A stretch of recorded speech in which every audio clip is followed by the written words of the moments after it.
Hello and welcome to Country Boy Big City. I'm your host, Trinity. Today we're going to take an adventure just right outside of Orlando to the north on 417. We're going to cross Lake Jessup, which is probably one of my favorite lakes in the area. What I like about Lake Jessup is there's a ton of alligators in there, about 14,000 of them. If you stack them all up along the shoreline, you'd have about 400 for every mile of shoreline. Lake Jessup's also really beautiful. My favorite time to cross there is in the morning time as the sun's coming up, as the sun busts up over the trees and you have the sun rays on the water. You see there's an island out there. It's just beautiful. One time when I crossed it, I had the opportunity of seeing one of the rockets launch out of Cape Canaveral as I was crossing Lake Jessup, and it was just amazing to see that rocket jet stream and the sunrise and the clouds, and it was just amazing. Now, as you finish crossing Lake Jessup, you come into Sanford. The first thing that you're going to cross is going to be the Ronald Reagan Boulevard. As you go out on Ronald Reagan Boulevard, that'll take you over to the Sanford International Airport. That airport's been there for quite a while. A lot of you may have flown into the Sanford Airport because of the direct flights that are offered by different companies. But that airport used to be the Naval Air Station or Sanford Naval Air Station. They did a lot of testing of jets and whatnot from the 1940s all the way up through the 1960s. As you read the history on it, you'll find that they had a lot of mishaps during that time, as is expected when you're testing new airplanes. North of that Sanford Airport, we're going to get into the historic districts and the downtown districts, and where Sanford really took off from. As we get down onto the St. Johns River, you're going to be able to see why this area was known for its agricultural, because of the fact that they could get the stuff out on that river pretty easily to the rest of the state. And then, of course, we're going to go into the downtown area. We're going to see the historic homes. Sanford has a lot of beauty and a lot of cool things that I think you're really going to enjoy as we explore Sanford. So let's go. Let's get it done. So right now we're just walking through the historic district, Sanford. As you look at these homes, they're Victorian style, very beautiful, lots of colors, very similar to most of the homes that you'd see in the Florida areas. In a lot of the yards I'm seeing different statues and whatnot. One thing that's really important to remember when you're looking at these old homes is they're not just a matter of living in the home. It really is a matter of the homeowner taking the responsibility to make sure that they keep it within the historic qualifications that each home in that area was built with. So if a home was built in the early 1890s, every renovation other than electric, that sort of thing, has to keep it within that time period. If you look on the side of this one here, you've got these shingles that are on the side. Anytime that they renovate this home, it's going to have those shingles or something resembling that. It's not just a matter of living in the house, it's a matter of love. These people spend their fortunes literally maintaining these homes to keep them to the pristine standards that they had back in the day. So this particular street is Oak Street. As I was walking down it, I found Oak Street to just be an amazing street. There were so many houses on the street that fit the bill for that Victorian style. You got American flags throughout almost all the porches. Every home has a front porch, taking you back to that yesteryear when people sat on their front porches. When these houses were designed back in the late 1800s, there wasn't air conditioning. And here in Florida, it gets very, very hot. And what I found was really interesting with these homes is they have a lot of tall ceilings that allow the heat to escape. But the beauty of these homes is just unbelievable. you know, the flowers that are in the front yard, all that sort of stuff. It's just amazing. I'm going to throw in a few pictures of the houses because there's no way to walk down the street and film all the beauty that these homes hold.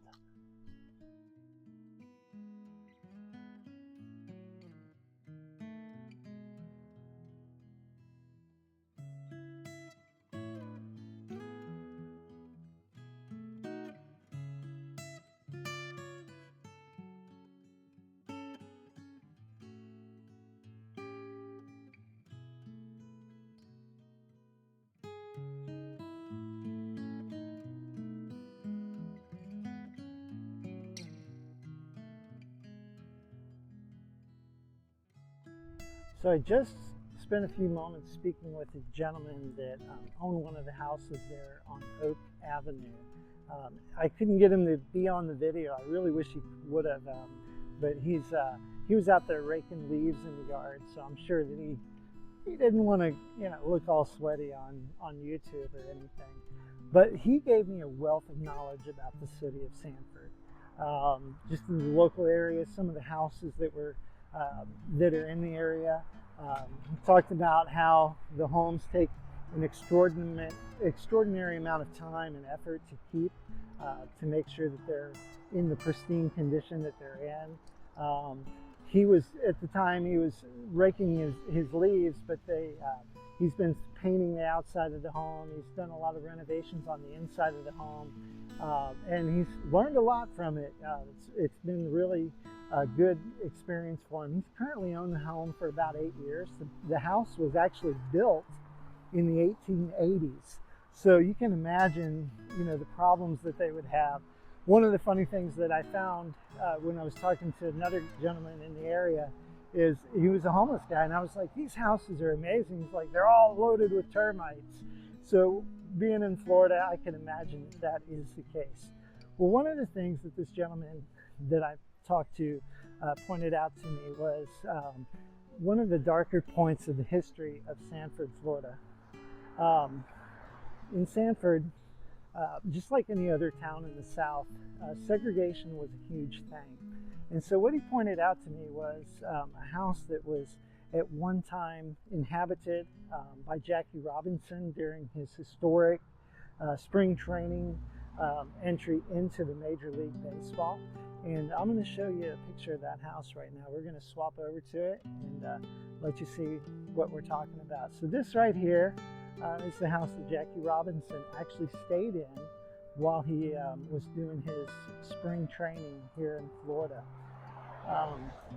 One thing that's significant about this is he was ran out of town. The local hotel wouldn't allow him to stay there, and with that he was ran out of town. The first game was supposed to be played here in Sanford, and it wasn't.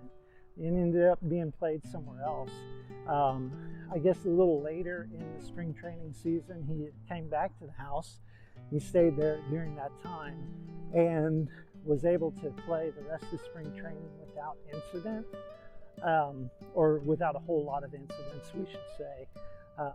But I thought that was kind of neat to be able to see the house that Jackie Robinson actually stayed in while he was here in Sanford. Pretty cool history there. As soon as I leave an area and think, oh, I'm going to go on to the next spot or whatnot, I end up going down another street that's just loaded with these Victorian style homes with the vibrant colors. Definitely, Sanford is an area that you could spend a great portion of your day. If you like looking at old homes, you could spend all day walking up and down these streets. You know, there's, I would say, at least 20 blocks worth of these old Victorian style homes that are just amazing and cool to look at. So one thing I love about living in this area is that there are so many places that are just so historic, so beautiful, that you can have a wedding or any kind of special event just about anywhere. This is an old high school that was erected in 1902. It was the Sanford High School for a long time. And right now, it is a venue, 1902 is what it's called. and they host weddings on the inside of it. I'd love to get in there, but today they're having a wedding, so that's not going to be possible. So currently I'm in a part of Sanford that's called Fort Mellon Park. This park was established in 1837. Not the park, but the fort was. Is a means for defense. And it was used for about 100 years. And it's named after one of the captains that was left in defense of the area. Something that I find kind of interesting here, and if you know much about Florida, if you've paid much attention to Florida, you know that there's a few sports that Florida is known for.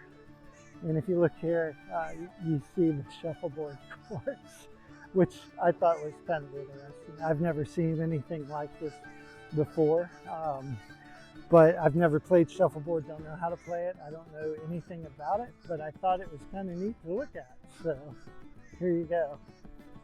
So if you look in front of us here, you'll find some of Florida's first natives. These are egrets. You'll be able to tell them by the long beak that they have.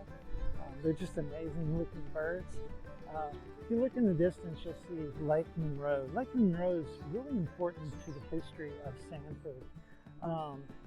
As you go down Lake Monroe, you can actually go all the way to the Atlantic Ocean. And that allowed for trade and farmers and all sorts of different things to go on in the area.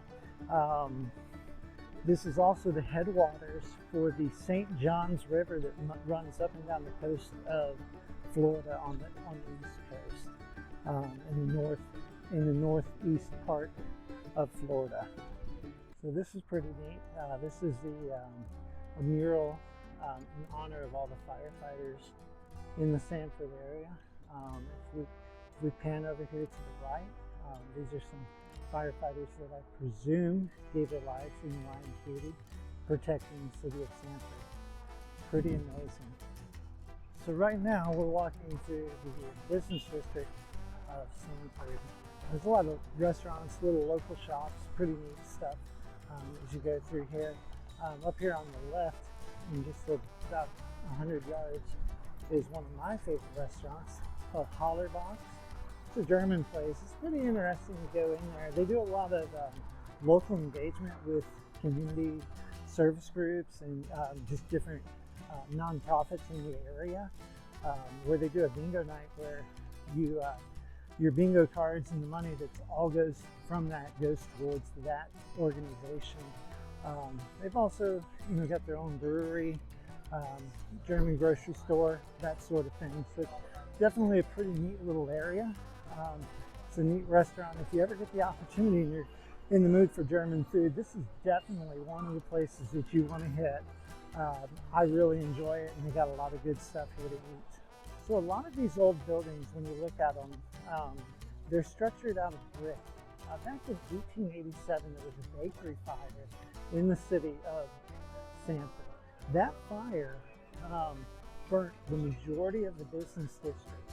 And so when they rebuilt, all the buildings got built with brick. Not only the buildings were built with brick, but if you look over here, you'll find that the roads, just like most other old cities, are made out of brick as well. Kind of an interesting fact about the city of Sanford. So, just beautiful architecture.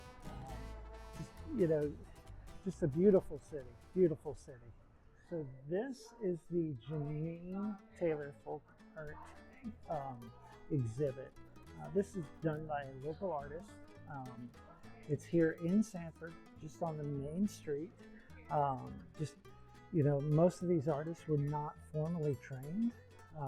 They just worked with whatever media they could find, whatever media that they were able to come up with. It's just really beautiful, kind of cool stuff.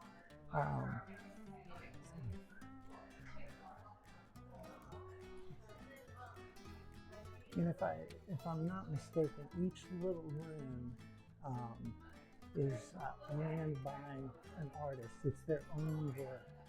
So this would be the Tim Brown room. Mm. I've lived in the area for over a year, and I had no idea that this was here. I've walked by it probably a good 30 or 40 times. So it's definitely kind of just a neat little vibe to it.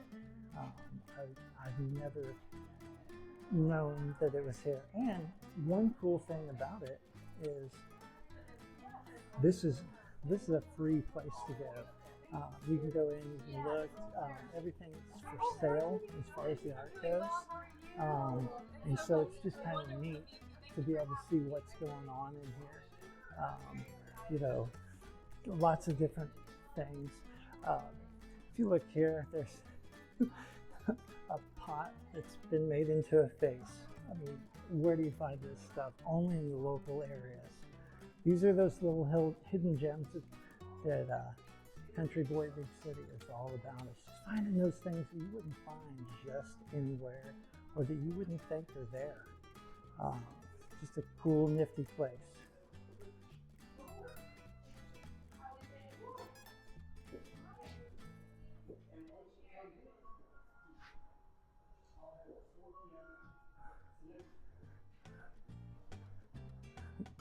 Happy Year of the Snake.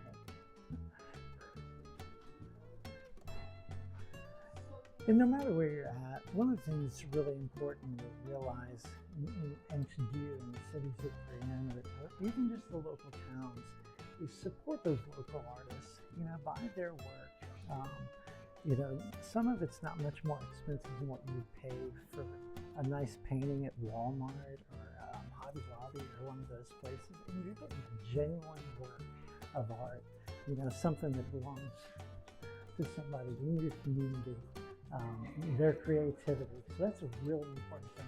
If I could encourage you, support your local artists, support your local art museums. Art museums are a great way to spend the afternoon without spending a whole lot of money. You can just walk in and see what there is. Just a really neat. This place is really neat. I've been really impressed.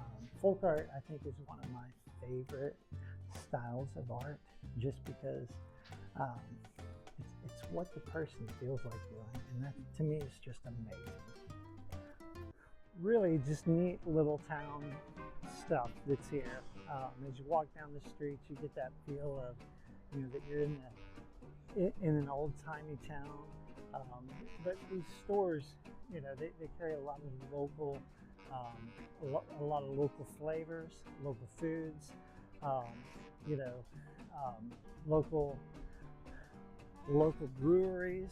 You have, you know, local winery.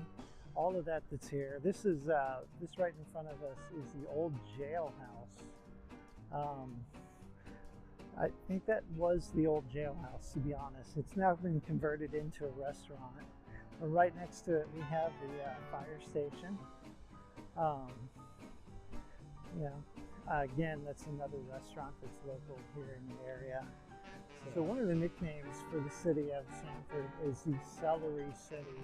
So down here in the downtown district, you know, we have Celery Craft, which I'm going to assume is a brewery. Right next to it is Celery Cigars. Just some really neat stuff that you find down here. Sanford, just like any other city, has really gone through a renaissance of sorts. You know, these buildings haven't always looked this nice, but they've done a really good job for the most part of making sure that they've rebuilt it, given it that city vibe, that downtown city vibe, and most importantly, attracting tourists and people into the area, you know, to come down and consume the products that are down here and help the businesses that are in the area.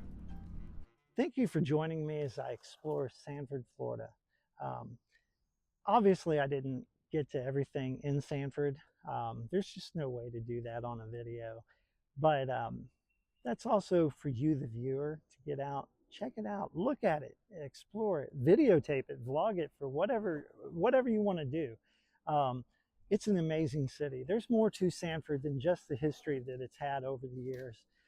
That's been negative history, but Get out there, check it out. Look at all those nice houses. Look at the airport. Look at the all the lakes and things that you're able to do in the area. Hit some of those bike trails, and just enjoy it. If there's a restaurant or if there's an attraction that's in Sanford that you know about, you can also put that in the comment section for other viewers to be able to check out. That way that when they're exploring, it's just a little easier for them to find things. Also, if you like this type of content, hit that like down there somewhere, the subscribe, and if you really like it and you want to be notified anytime that I put something out, hit the bell button. I think it's down on this part of the screen. Until next time, here at Country Boy Big City, have a good day. Make sure that you're out there adventuring and having fun.